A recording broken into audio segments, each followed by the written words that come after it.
শ্ৰদ্ধাৰ সাংবাদিক বন্ধুসকল, প্ৰথমতে আপোনালোকক আমি নমস্কাৰ জনাইছোঁ। আজি সদৌ কোচ ৰাজবংশী ছাত্ৰ সন্থা বহুদা ভাগত বিভক্ত হৈ থকাৰ পিছত 29 জুলাই তাৰিখে আক্ৰাছুৰ প্ৰতিষ্ঠা দিৱসৰ লগত সংগতি ৰাখি আমাৰ আক্ৰাছু একত্ৰিতকৰণ হৈছিলে। তাৰে আমি 24 আগষ্ট তাৰিখে এই নতুন কমিটিখনে আমি কাৰ্যনিৰ্বাহক সভা অনুষ্ঠিত কৰিছিলোঁ। সেই কাৰ্যনিৰ্বাহক সভাৰ জৰিয়তে কেইটামান কাৰ্যসূচী আমি হাতত লৈছোঁ। সেই কাৰ্যসূচীখিনি অলৰেডি সভাপতি মহোদয়ে আপোনালোকৰ আগত জনাই দিলে। আমাৰ কথা হ'ল এইখন চৰকাৰে বা প্ৰতিখন চৰকাৰে কোচ ৰাজবংশীসকলক কেৱল ভোট বেংক হিচাপে ব্যৱহাৰ কৰিব বিচাৰে। প্ৰতাৰণা প্ৰবঞ্চনাৰ পৰা যি ৰাজনীতি, এই ৰাজনীতিৰ পৰা আমাক পৰিত্ৰাণ কৰিব লাগে। আৰু কোচ ৰাজবংশীসকলক সঁচাকৈ যদি খিলঞ্জীয়া ভূমিপুত্ৰ হিচাপে যদি ভাবে, তেতিয়াহ'লে আমাৰ সমস্যাখিনি সমাধান কৰাৰ কাৰণে বাস্তৱসন্মত ৰূপ দিয়াৰ কাৰণে আমি চৰকাৰক আহ্বান জনাইছোঁ। আমি কেৱল প্ৰগ্ৰাম ল'ব লাগে কাৰণে আমি লোৱা নাই। আমি ৰাইজৰ মাজত গৈছোঁ, ৰাইজৰ কথা, ৰাইজৰ দুখ বেদনাখিনি আমি শুনিছোঁ। শুনাৰ পিছত আমি ৰাইজৰ পৰা দিহা পৰামৰ্শ লৈ আমি কাৰ্যসূচী আমি হাতত লৈছোঁ। আমি এটা কথা কৈছোঁ, আগন্তুক বিধানসভা ইলেকশ্যনৰ আগত যদি কোচ ৰাজবংশীসকলৰ জনজাতিকৰণৰ দাবী আৰু পৃথক কমৰাপুৰ ৰাজ্যলৈ যদি আলোচনা নহয়, তেতিয়াহ'লে কিন্তু আমি এইখন চৰকাৰক শলঠেকত পেলাই যিখিনি ব্যৱস্থা কৰিব লাগে আমি কিন্তু ব্যৱস্থা কৰিম। ইতিমধ্যে আমি প্ৰত্যেকটো প্ৰান্তৰ কোচ ৰাজবংশীসকলৰ লগত কথা পতা হৈছে। আৰু ৰাজনৈতিক যি বাতাবৰণ আৰু ৰাজনৈতিক যি পৰিপথ যি ধৰণে আজি প্ৰতিখন চৰকাৰে আমাক ভোট বেংক হিচাপে ৰাজনৈতিক বৈতৰণি পাৰ কৰাৰ ক্ষেত্ৰত যি ধৰণে ব্যৱহাৰ কৰিব বিচাৰিছে, আমাৰ এইবাৰ কোচ ৰাজবংশী ছাত্ৰ সন্থাৰ লগতে কোচ ৰাজবংশী সমাজ, সচেতন সমাজে আমি একত্ৰিত হৈ এইখন চৰকাৰক আৰু চৰকাৰৰ যি পলিচি, সেই পলিচিবিলাক উফৰাই পেলাৰ কাৰণে যিখিনি কৰোঁ সেইখিনি আমি কৰি যাম। আমাৰ নৱেম্বৰ মাহত আমি ঘাইপথ অৱৰোধ আমি কাৰ্যসূচী আমি হাতত লৈছোঁ। আৰু শিৱসাগৰত যিহেতু আমাৰ অক্টোবৰ মাহত আমাৰ নাগৰিক সভা অনুষ্ঠিত কৰা হৈছে, লগতে আপাৰ আছামত যিকেইখন আমাৰ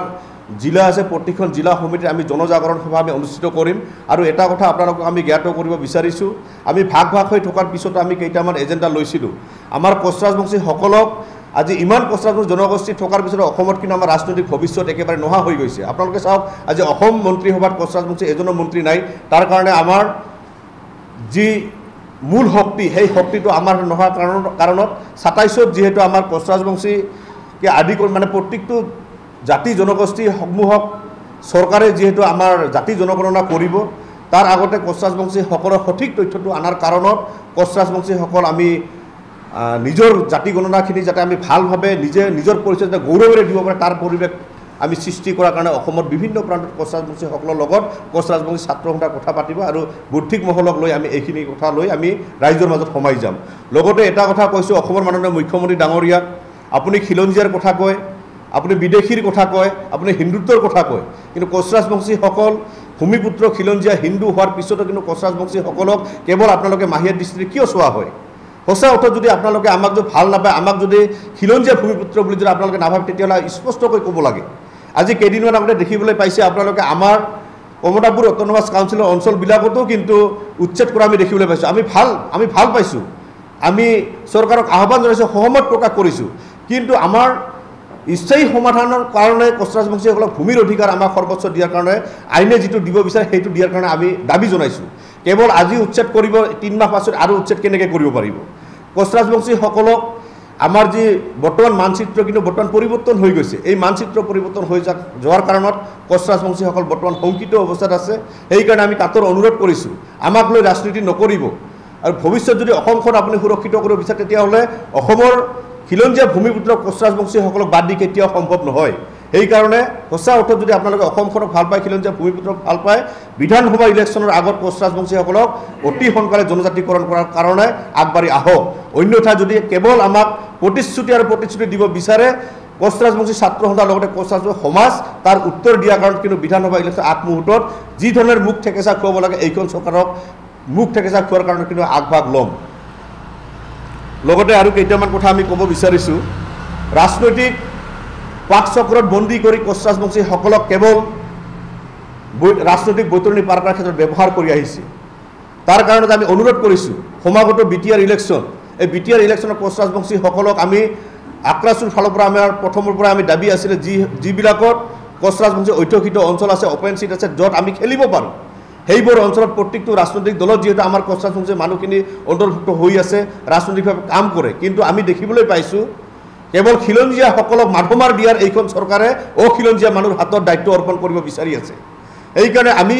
আমাৰ নিজৰ স্বাভিমান অটুট ৰখাৰ কাৰণে, আমি নিজৰ জাতিটোক ভৱিষ্যত বচাই ৰখাৰ কাৰণে কিন্তু কোচ ৰাজবংশী ছাত্ৰ সন্থাই যিকোনো ব্যৱস্থা লোৱাৰ কাৰণে কিন্তু আগভাগ ল'ব। সেইকাৰণে আমি প্ৰত্যেকটো ৰাজনৈতিক দলক BTR ইলেকশ্যনৰ আগমুহূৰ্তত যিকেইটা আমাৰ অপেন সিট আছে সেইকেইটা অপেন সিটত কোচ ৰাজবংশী প্ৰাৰ্থী দিয়াৰ কাৰণে আমি আহ্বান জনাইছোঁ যদি ইয়াত কোচ ৰাজবংশীসকলক এইবাৰো যদি আমাক পানীৰ দৰে যদি ব্যৱহাৰ কৰিব বিচাৰিছে তেতিয়াহ'লে কিন্তু ৰাইজে এইবাৰ বিবেচনা কৰিব আৰু লগতে ৰাইজক এটা কথা আহ্বান জনাব বিচাৰিছোঁ আমাৰ নিজৰ জাতীয় স্বাভিমান আদৰ্শ জীয়াই ৰখাৰ কাৰণে কোচ ৰাজবংশী ছাত্ৰ সন্থা কোনো ৰাজনৈতিক দলত বিলীন নহয় নিজৰ আদৰ্শ বচাই ৰখাৰ কাৰণে ৰাজনৈতিক সমীক্ষা কি ধৰণে আমি পাৰ কৰিম তাৰ ব্যৱস্থা ৰাইজকে লোৱাৰ কাৰণত আমি কোচ ৰাজবংশী ছাত্ৰ সন্থাই আমি আহ্বান জনাইছোঁ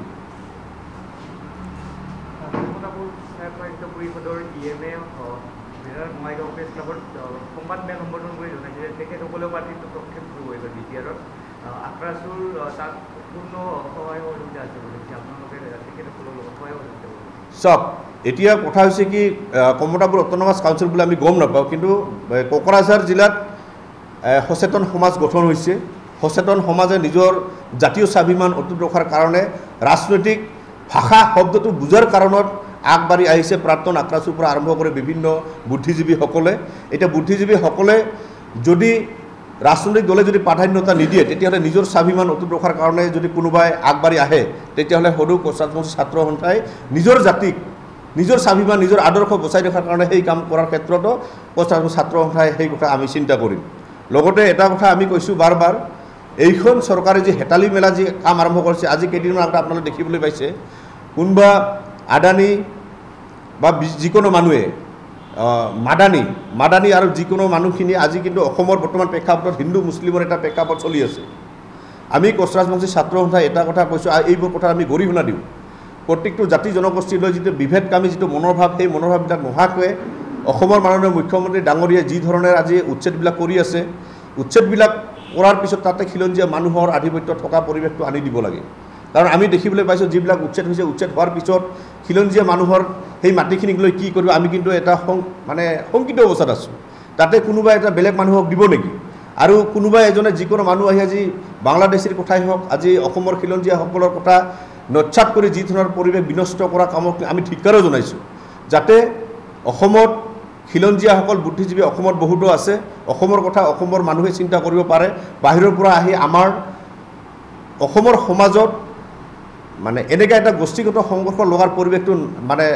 নানিবৰ কাৰণত ব্যৱস্থা লোৱাৰ কাৰণত আমি অসমৰ মাননীয় মুখ্যমন্ত্ৰী ডাঙৰীয়াৰ পৰা আহ্বান জনাইছোঁ লগতে এটা কথা আমি কাটৰে অনুৰোধ কৰিছোঁ কোচ ৰাজবংশী ছাত্ৰ সন্থাই আমি দীৰ্ঘদিনীয়া যি 3টা দশক আমি আজি আন্দোলন কৰাৰ পিছতো কোচ ৰাজবংশীসকলৰ আজি কিন্তু এটা ৰাস্তা আমাৰ ক্লিয়াৰ হোৱা নাই তো এই ক্ষেত্ৰত কেৱল যদি আমাক ভোট বেংক হিচাপত ব্যৱহাৰ কৰিব বিচাৰিছে তেতিয়াহ'লে কিন্তু এইবাৰ ভুল কৰিছে লগতে আজি ৰাজনৈতিক প্ৰেক্ষাপটৰ কথাটো কোৱাতে আমি এটা কথা আমি ক'বই লাগিব আজি কোচ ৰাজবংশী ছাত্ৰ সন্থাৰ যি আন্দোলন আছিল সেই আন্দোলনটো মহিমূৰ কৰাৰ কাৰণত কিন্তু আমাৰ কমতাপুৰ অট'নমাছ কাউন্সিলখন তৎকালীনভাৱে আমাক দিছিলে কিন্তু সেই কমতাপুৰ অট'নমাছ কাউন্সিলৰ যিবিলাক বিষয়ববী আছে সেই বিষয়ববীসকলকো আমাৰ সদৌ কোচ ৰাজবংশী ছাত্ৰ সন্থাৰ নতুন কমিটিৰ ফালৰ পৰা আমি অনুৰোধ কৰিব বিচাৰিছোঁ কোচ ৰাজবংশীসকলৰ সামগ্ৰিক উন্নয়নৰ কাৰণে আপোনালোকে চিন্তা চৰ্চা কৰি আমি আপোনালোকে আগবাঢ়ক আজি আপোনালোকে এটা কথা চাওক যদি ৰাজনৈতিকৰ কথা আমি চিন্তা কৰিব লাগে ৰাজনৈতিক কথা শিক্ষাৰ কথা এইবোৰ কথা আজি কমতাপুৰ অট'নমাছ কাউন্সিলৰ নেতৃত্বসকলে ল'ব লাগে কিন্তু আমি দেখিবলৈ পাইছোঁ কোচ ৰাজবংশীসকলক লৈ যি ৰাজনৈতিক চিন্তা চৰ্চা শিক্ষাৰ প্ৰতি দায়বদ্ধতা আমি কেইটামান দেখিবলৈ পাইছোঁ কিন্তু ৰাজনৈতিকভাৱে আমাৰ জাতিটো ভৱিষ্যতে কেনেকৈ উত্তৰণ কৰিব সেই ক্ষেত্ৰত কিন্তু আমি কমতাপুৰ অট'নমাছ কাউন্সিলৰ নেতৃত্বসকলক কিন্তু সেই ভূমিকা লোৱা দেখিবলৈ পোৱা নাই কাৰণ আপোনালোকৰ দায়িত্ব আছে কোচ ৰাজবংশীসকলৰ সামগ্ৰিক উন্নয়ন আৰু সামগ্ৰিক উন্নয়ন যিহেতু কোচ ৰাজবংশীসকলৰ যিবিলাক সমস্যা এই সমস্যাবিলাক ৰাজনৈতিকভাৱে সমাধান হ'ব এই ৰাজনৈতিকভাৱে সমাধান হোৱাৰ কাৰণে আপোনালোকে ৰাজনৈতিক চিন্তা চৰ্চা কৰি কোচ ৰাজবংশীসকলক অসমত দবদবাই থকা পৰিৱেশটো অনাৰ কাৰণে আমি সদৌ কোচ ৰাজবংশী ছাত্ৰ সন্থাৰ তৰফৰ পৰা আমি বিনম্ৰভাৱে অনুৰোধ জনাইছোঁ আৰু এটা কথা ক'ব বিচাৰিছোঁ সদৌ কোচ ৰাজবংশী ছাত্ৰ সন্থাই ৰাইজক অভিভাৱকত্বত লৈ কোচ ৰাজবংশী ছাত্ৰ সন্থা চলিব আমাক দিহা পৰামৰ্শ জৰিয়তে কোচ ৰাজবংশী ছাত্ৰ সন্থাই ভৱিষ্যত আন্দোলন পৰিকল্পনা আমি কি ধৰণে কৰিব পাৰিম তাৰ কাৰণে 7 ছেপ্টেম্বৰ তাৰিখে আমি বঙাইগাঁও জিলাত এখন